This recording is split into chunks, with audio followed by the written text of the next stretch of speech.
पहले कौन से पांव उठाकर तुम चल रहे हो, ये सब बताते हैं कि तुम्हारे मन में क्या चल रहा है। ये तुम भी सीख सकते हो, ये शुद्धि विद्या है। लेकिन क्या करोगे? क्या ये जान लेने मात्र से तुम्हारे भीतर में मन जिस कारण से तुम्हें रुलाए हुए है, बुद्धि फंसाए हुए है, क्या उससे मुक्त हो जाओगे? तुम्हें मुक्ति मिल जाएगी। रोग जान लेने मात्र से तुम्हारी जिंदगी में रोग दूर हो जाएंगे। रोग की उचित औषधि और परहेज एक कुशल चिकित्सक के द्वारा अगर उनको 100% फॉलो करके नहीं चलते तो जरूरी नहीं कि तुम्हारे रोग जानने के बाद भी दूर हो जाएं। डायग्नोस हो जाएगा, that's very good, but how to remove it? Diagnostic centre में तुम्हारे कफ के, तुम्हारे इनके जांच हो जाएंगे, बता देगा ये है। बट अब जो तुम्हें औषधि मिलेगी, जो परहेज मिलेंगे, अगर तुमने कांटा कांटा उनका 100% पालन नहीं किया तो आप कभी भी रिकवर नहीं कर सकते, आप कभी भी स्वस्थ नहीं हो सकते। और तुम्हें इतना ही जानना चाहिए कि चित्त की उद्विग्नता का कारण यही है कि जिस चित्त को चित्त चोर की शरण में रहना था, वो चित्त केवल वित्त की ओर भाग रहा है। इतनी सी बात है मेरे प्यारे। जिनके चित्त दिन रात वित्त में लगे हुए, और वित्त भी तो हमारे यहां वित्त किसको बोला गया आपको पता है? हमारे यहां कुंती का जब स्तुति चल रहा है श्रीमद् भागवत में, तो कुंती कह रही है कि तुम हम जैसे गरीबों के, अर्थात हमारे पास कुछ है नहीं, हम जैसे गरीबों के वित्त हे मेरे कृष्ण तुम ही हो। हम जैसे गरीबों का वित्त कौन है? हे कृष्ण तुम हो। श्री कृष्ण धन है और राधा परम धन। परम धन श्री राधा, राधा राधा राधा राधा।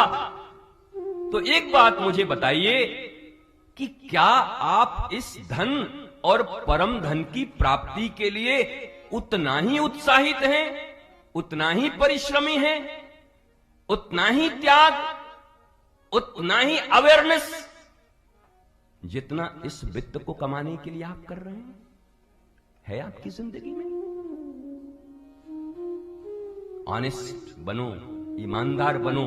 स्वीकार करोगे तभी बात बनेगी, स्वीकार भी न करोगे तो बात कभी नहीं बनेगी। वित्त कमाना बुरी बात नहीं है, पर कृष्ण के ऊपर वित्त।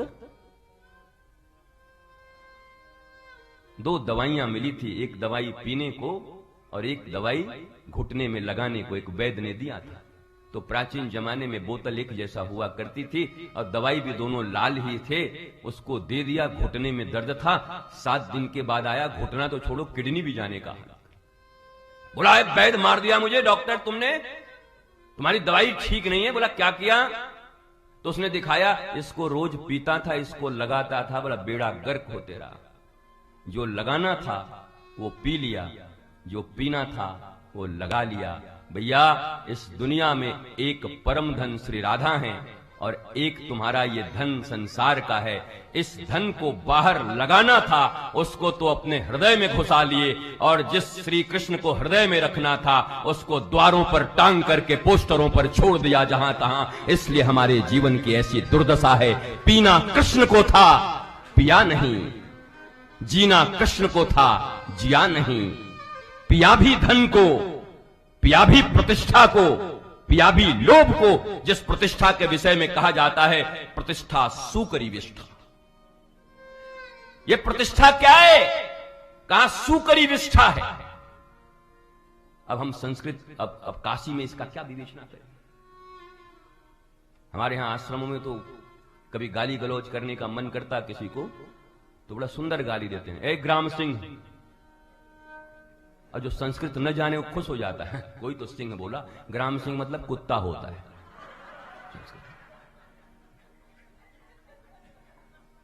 तो एक ने कहा, उसके बात गड़बड़ था, एक कृष्णमुख कलमुहा।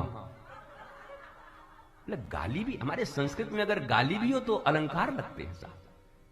इसलिए मैं आपको कहता हूं थोड़ी बहुत संस्कृत तो सीख लो, सास बहू भी, कि वहां भी गाली चले तो एक मंत्रों की गाली चले, एकदम मत नीचे उतर जाओ। तेरा तो हम बाल निकाल देंगे, तेरा तो खाल उजाड़ देंगे, तेरे बाप ने क्या दिया था, ये सब क्या करना है। पति बहुत ज्यादा बात नहीं सुनते, दिन रात उसी में लगे हुए हैं, बाप बड़ा ना भैया, तो उनको धीरे से कह दो, आइए लक्ष्मी वाहन। पति भी खुश, लक्ष्मी वाहन। वो बाद में जब किसी से, उसको फुर्सत कहां है बेचारे को इतना जानने की, बोला हाँ तू बोल रही तो अच्छा ही होगा, कुछ रह कुछ रह कुछ। बाद में किसी दिन बोलेगा हमारी पत्नी इज्जत करती है जी हमारी, बोला क्या बोली, लक्ष्मी वाहन। और कोई संस्कृत का आदमी होगा, बोला उसका मतलब उल्लू होता है। अरे बोला है उल्लू बोल दी मेरे को, खतरनाक है ये।